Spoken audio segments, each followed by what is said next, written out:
Intonasi ni ataupun intonation is how we pronounce a sentence, okay, with the correct intonation. Dalam bahasa Melayu pun ada. Dalam bahasa Cina paling banyak lah saya rasa, sebab dalam bahasa Cina intonation memainkan peranan penting untuk membezakan perkataan. Okay, dalam bahasa Melayu intonasi ini banyak dimainkan peranannya dalam bentuk ayat. Okay, dalam bentuk ayat dan bukannya dalam bentuk perkataan.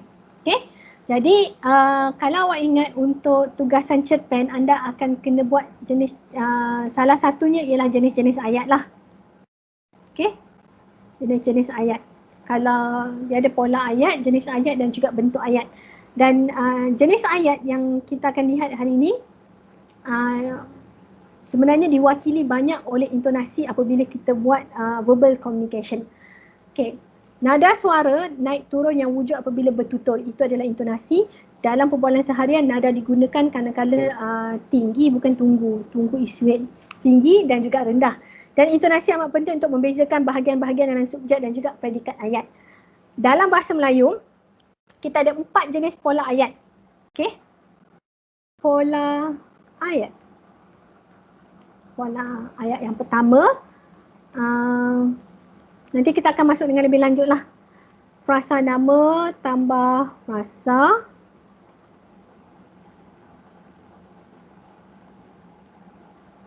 Frasa nama tambah frasa nama. Kemudian kita ada yang kedua, frasa nama tambah frasa kerja. Okey. Yang ketiga kita ada frasa nama tambah frasa adjektif. Okey, ataupun sifat. Okey, frasa nama tambah frasa sendi nama. Okey, ini pola ayat 4 dalam bahasa Melayu, di mana 4 pola ayat ni subjek ialah frasa nama. Okay, subjek always be a frasa nama, and predikat it can be frasa nama, frasa kerja, frasa adjektif, frasa nama. Ada 4. Subjek and predikat. Sebab tu dia kata kat sini, intonasi dapat untuk membezakan bahagian subjek dan juga predikat, di mana subjek dan predikat ni bila kita buat ayat, kita mestilah mematuhi pola ayat ni. Frasa nama tambah frasa nama. Ali seorang guru. Ali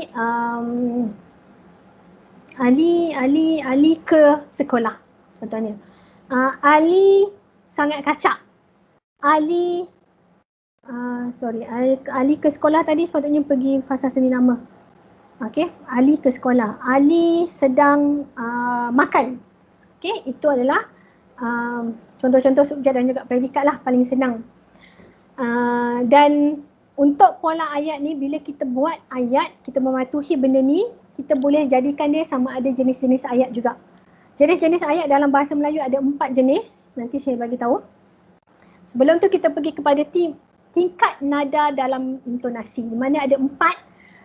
Intonasi paling rendah, intonasi yang pertama. Intonasi kedua adalah intonasi dalam ujaran, nada tinggi dan nada tekanan dan juga nada tinggi. Contohnya, kita ada perkataan pegawai itu pengurus, ini adalah ayat penyata. Okey, ini ialah ayat penyata, di mana ayat penyata akan diakhiri oleh titik. Okey, pegawai itu pengurus. Pegawai itu pengurus. Okey, itu ayat yang selalu kita buat untuk ayat penyata lah. Pegawai itu pengurus. Tetapi bila kita nak buat ayat tanya, okey, ini ayat penyata seperti tadi. Bila kita nak jadikan dia ayat tanya, dia akan jadi macam ni. Pegawai itu pengurus. Okey, pegawai itu pengurus. Tadi, pegawai itu pengurus. Yang kedua, ayat tanya yang kedua, kita ada penguruskah pegawai itu. Sepatutnya P huruf kecil. Penguruskah pegawai itu. Okay. Penguruskah pegawai itu. Dan nada tanya akan diakhiri dengan nada yang tinggi, iaitu nada yang keempat. Pegawai itu pengurus. penguruskah pegawai itu? Jadi kita tak bolehlah pengurus itu pengurus. Jadi bila dia kata tu pengurus, maksudnya dia adalah ayat penyata. Kalau awak tanya tu pengurus, awak akan tanya macam tax manager, macam itulah. Sebab kita drop subject. Okay, kita hanya pakai predikat pun boleh juga dalam daily conversation. Senang. Kan? Lepas tu ayat perintah, okey, ayat jenis-jenis ayat dalam bahasa Melayu kita ada ayat tanya, ayat penyata, ayat perintah. Ayat perintah ni ada 4, okey. Ada 4 iaitu yang pertama ayat suruhan. Saya ada letak nota OUM. Tak silap saya dalam untuk tata bahasa. Nanti boleh tengoklah untuk jenis-jenis ayat ni. Ayat suruhan, ayat permintaan. Yang ketiga kita ada ayat larangan. Dan yang keempat kita ada ayat suruhan, ayat permintaan, ayat larangan, ayat apa satu dia? Ayat suruhan, ayat permintaan, ayat larangan. Yang ni selalu terlupa, yang last. Ayat suruhan, permintaan, larangan, ayat saya tak ingat dah. Ada 4 sepatutnya. Okay. Dan ayat perintah ini kita lihatlah sama ada kita nak bagi arahan ke, kita nak bagi larangan ke, itu bergantung kepada ayat kita buat. Contohnya macam kita nak sebut perkataan macam masuk ataupun masuklah. Masuk, okay, dia akan jadi ayat seruan. Sebab ada seru kat belakang, dia macam lebih kepada arahan, macam suruh masuk. Okay, masuklah. Ayat silaan. Yang terakhir ayat silaan. Okay, contohnya macam awak jemput masuk, masuklah, dia lebih lembut. Okay, ayat suruhan ni dia macam ayat arahan.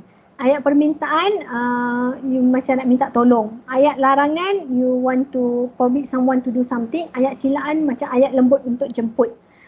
Jemputlah, masuk. Masuklah. Tapi kalau macam ni, bila ada tambah pula tanda seru kat belakang, contohnya nada akan jadi tinggi. Masuk. Okay. Ada apa pertanyaan untuk ayat perintah? Okay. Ni ayat. Kejap. Tadi kita belajar tentang apa? Jenis ayat. Ini ayat, jenis ayat yang ketiga. Jenis ayat yang keempat kita ada ayat seruan. Okay. Ayat seruan ialah ayat yang keempat lah. Nanti kita akan belajar juga. Ni saya bagi sikit-sikit dulu. Okay. Dan intonasi dalam ayat pun akan seperti saya bagi tahu tadi, subjek dan predikat akan mainkan peranan penting. Okay. Subjek dan juga predikat, mana kita ada frasa nama dulu, barulah kita ada frasa kerja, frasa adjektif atau frasa seni nama. Tetapi dalam bahasa Melayu, tetapi dalam bahasa Melayu kita boleh letak predikat kat depan, iaitu kita ubah kedudukannya. Predikat kat depan. But we need to move the whole predikat in front. Okay? Contohnya susunan biasa kita ada subjek, kucing itu, dan kita ada predikat, comel. Okay? Kucing itu comel. Okay. Bila kita ubah predikat kat depan, dia jadi comel kucing itu. Okay. Susunan biasa, pegawai itu pengurus. Bila kita songsangkan, pengurus pegawai itu.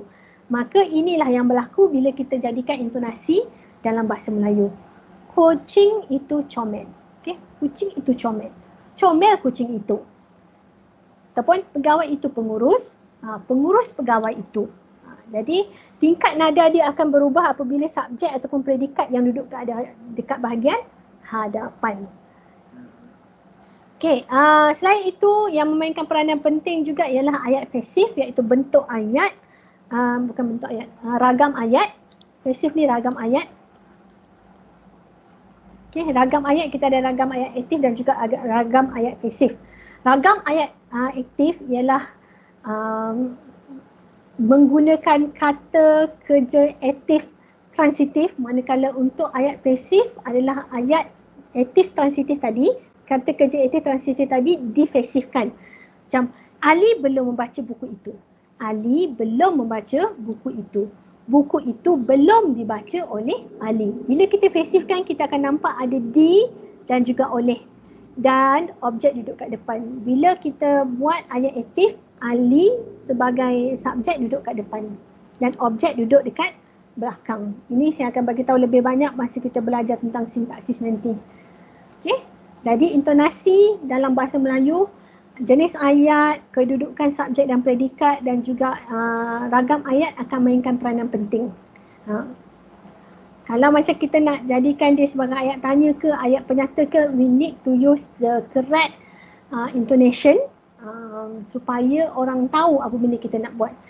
Macam kalau awak sebut perkataan jangan ganggu. Okay? Kalau awak sebut jangan ganggu, mungkin dia akan jadi macam tak ada impact. Tetapi bila awak sebut jangan ganggu, okay? Maka awak memainkan intonasi dalam perkataan tersebut, maka dia akan faham bahawa awak memang tak mau dikacau. If you use jangan ganggu ataupun jangan ganggu, dia akan jadi orang akan faham bahawa awak tidak ada penegasan dalam intonasi kerana ini adalah ayat perintah. Cuma ayat perintah awak, ayat perintah yang mana satu awak nak hasilkan? Ayat perintah berbentuk arahan ataupun ayat perintah berbentuk permintaan ataupun ayat larangan sahaja.